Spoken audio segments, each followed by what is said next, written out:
Hello everyone, welcome back to my channel. तो कैसे हैं आप सब लोग? उम्मीद करती हूँ आप सब लोग बिल्कुल ठीक होंगे और मज़े में होंगे। बहुत से लोग बेकिंग पाउडर और बेकिंग सोडा को एक ही चीज़ समझते हैं।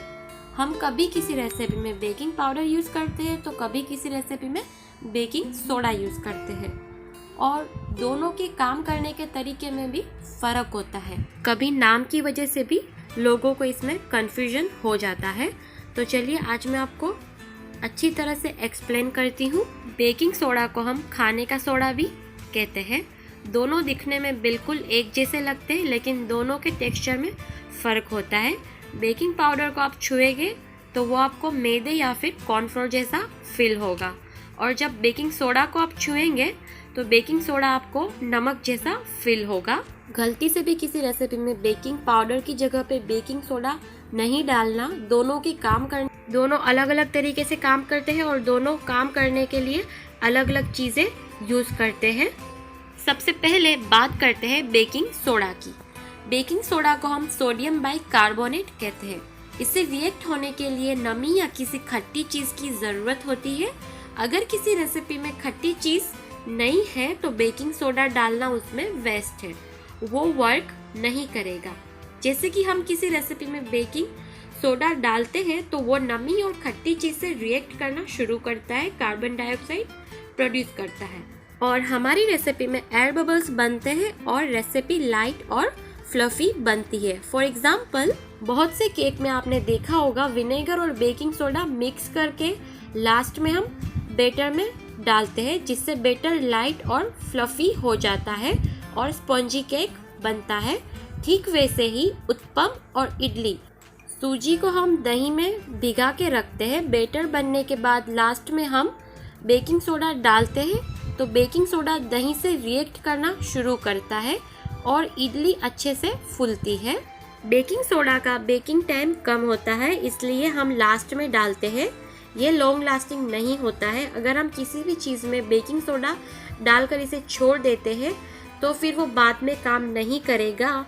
इडली या जो भी हम बना रहे हैं वो फिर बाद में फूलेगा नहीं। अब बात करते हैं बेकिंग पाउडर की। तो बेकिंग पाउडर में बेस मीडियम के साथ साथ एसिडिक मीडियम भी मिले हुए होते हैं, यानी इसे रिएक्ट होने के लिए किसी भी खट्टी चीज़ की ज़रूरत नहीं होती। आजकल जो बेकिंग पाउडर मिलते हैं वो डबल एक्शन वाले होते हैं, यानी कि ये 2 बार रिएक्ट करते हैं, डबल एक्शन की तरह काम करते हैं।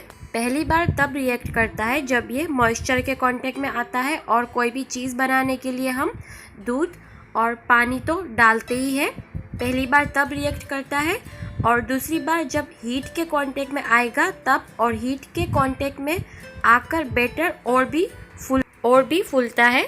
और बेकरी आइटम्स जैसे कि केक और बिस्किट्स वगैरह के लिए हम बेकिंग पाउडर यूज़ करते हैं, और इसे बेक होने में 40 to 55 मिनट्स लग जाते हैं। बेकिंग पाउडर लॉन्ग लास्टिंग होता है।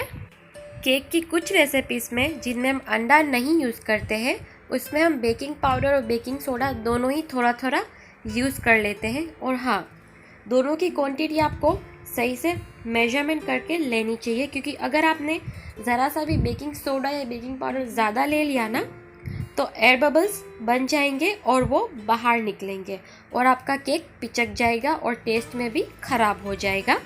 तो कुछ रेसिपीज़ में हम दोनों का ही थोड़ा थोड़ा सही से यूज़ करते हैं। और 2 क्वेश्चन बहुत ही ज़्यादा पूछे गए हैं कि क्या हम बेकिंग सोडा की जगह पे बेकिंग पाउडर यूज़ कर सकते हैं।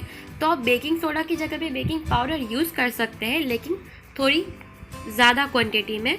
और दूसरा क्वेश्चन ये है कि क्या हम बेकिंग पाउडर की जगह पे बेकिंग सोडा यूज़ कर सकते हैं। तो नो फ्रेंड्स, आप बेकिंग पाउडर की जगह पे बेकिंग सोडा नहीं यूज़ कर सकते, क्योंकि बेकिंग सोडा को एक एसिडिक मीडियम की ज़रूरत होती है, तभी बेकिंग सोडा काम करता है। और हम किसी भी चीज़ में मिलाते हैं तो तुरंत हमें उसे पकाना होता है, क्योंकि उसके बाद उसका रिएक्शन ख़त्म हो जाता है। तो अब बात कर लेते हैं बेकिंग सोडा और बेकिंग पाउडर की सेल्फ लाइफ। आपका बेकिंग सोडा और बेकिंग पाउडर काम कर रहा है कि नहीं, ये कैसे जाने। बेकिंग सोडा की कोई सेल्फ लाइफ नहीं होती है, उससे आप काफ़ी टाइम तक रख सकते हैं, लेकिन बेकिंग पाउडर की 6 मंथ की सेल्फ लाइफ होती है, उसके बाद वो एक्सपायर हो जाता है।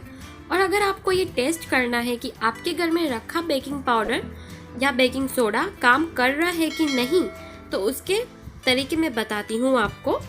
बेकिंग सोडा पहचानने के लिए कि वो काम कर रहा है कि नहीं, तो आप बेकिंग सोडा लीजिए, उस पर सफ़ेद सिरका यानी कि विनेगर डाल दीजिए, और अगर एयर बबल्स उठने लगे तो आपका सोडा अभी परफेक्ट है, मतलब काम कर रहा है आपका बेकिंग सोडा। तो बेकिंग पाउडर वर्क कर रहा है कि नहीं, तो आप ले लीजिए आधा कप गर्म पानी और 1 चाय की चम्मच बेकिंग पाउडर डाल दीजिए, और अगर इसमें जाग जैसा बन गया तो इसका मतलब है बेकिंग पाउडर आपका काम कर रहा है। और अगर आपको और कोई भी कन्फ्यूजन हो तो आप मुझसे पूछ सकते हैं, आई विल आंसर। तो समझ में आया होगा आपको दोनों का फ़र्क, मैं उम्मीद करती हूँ। तो इसी तरीके से और इसी हिसाब से दोनों का यूज़ फॉलो करेंगे तो आपकी रेसिपी में 4 चांद लग सकते हैं। वीडियो पसंद आया तो वीडियो को लाइक ज़रूर कर देना, कमेंट करके भी बता सकते हैं आप मुझे, चैनल को सब्सक्राइब कर देना और मुझे इंस्टाग्राम पे भी फॉलो कर लीजिए। Thank you so much for watching, bye bye.